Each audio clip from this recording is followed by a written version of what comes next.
Well, they continue to call for DHS Secretary Mayorkas to resign or face impeachment. So what does my next guest think? Lieutenant Chris Olivarez from the Texas Department of Public Safety. What is the thinking down there? I mean, it was a pretty powerful statement from Minority Leader McCarthy, who will be Majority Leader real soon. Will that go a long way in your mind toward maybe getting some real resolution or something out of this administration?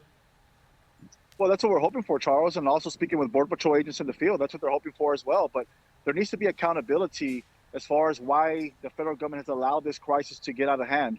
I mean, we've seen the policies that were working prior to 2021. There's no disputing that. We know for a fact the numbers were at record low as far as apprehensions, encounters.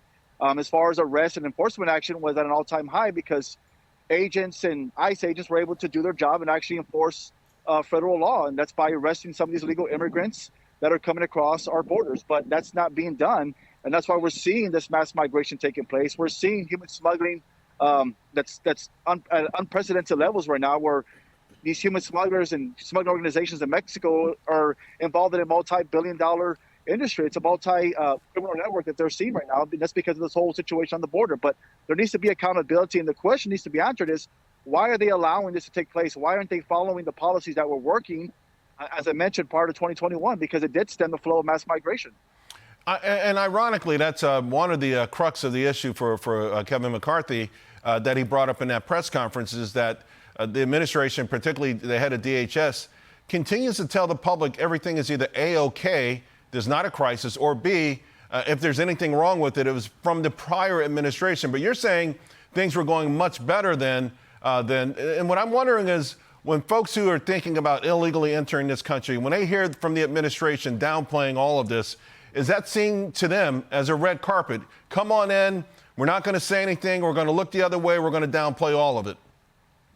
That's exactly what it is, and that's why we're seeing record numbers. I mean, just right now, Charles, for this fiscal year, which started on October 1st, I mean, we're already on record pace with over 349,000 encounters and over 134,000 known gotaways, which was reported by Griff Jenkins. I mean, we're already on record pace to surpass last year's numbers, and we just started.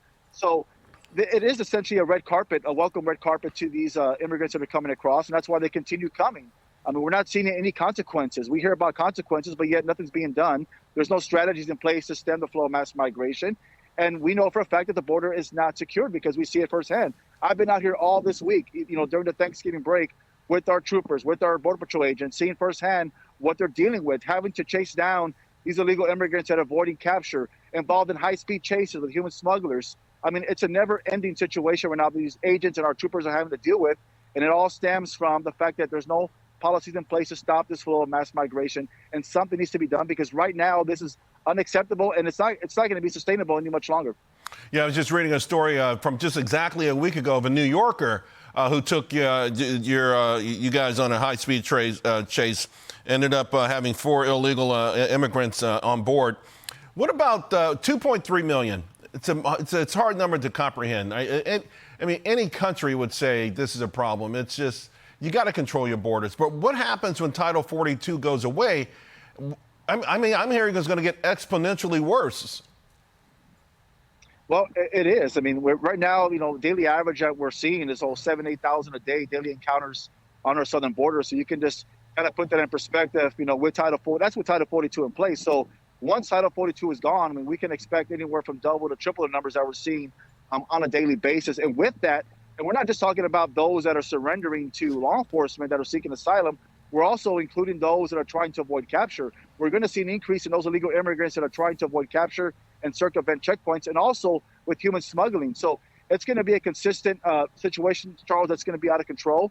And that's the only thing that we actually had in place that was actually sustaining the situation somewhat. Right. But now we got to see what we can put in place to try to stem that flow and go after these organizations that are exploiting the situation right now.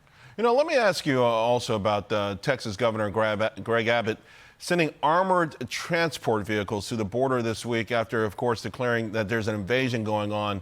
And, of course, a lot of pushback on that, folks saying it's inhumane. But do you believe that there's a real need and necessity for this? Well, Charles, we know for a fact, without a doubt, that Governor Abbott is doing by far more than any other governor in terms of border security.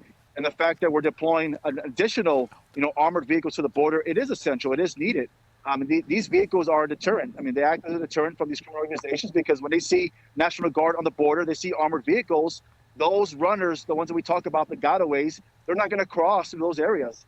So it's very important to have those, those National Guardsmen, armored vehicles on those areas where we don't have a border wall. And that's why, again, going back to the border wall, that's why it's very important to have some type of infrastructure in place so you can close those gaps. But without that, you have to use, manpower, which is National Guard, troopers, Border Patrol, or armored vehicles in this case. Yeah, so very essential to border security. I was in the security police in the Air Force, and the first thing I learned, we worked at SAC bases, right? Nuclear weapons. First thing we learned was deterrence is the biggest thing, as you just mentioned. Exactly. Lieutenant Olivarez, thank you very much. Appreciate you.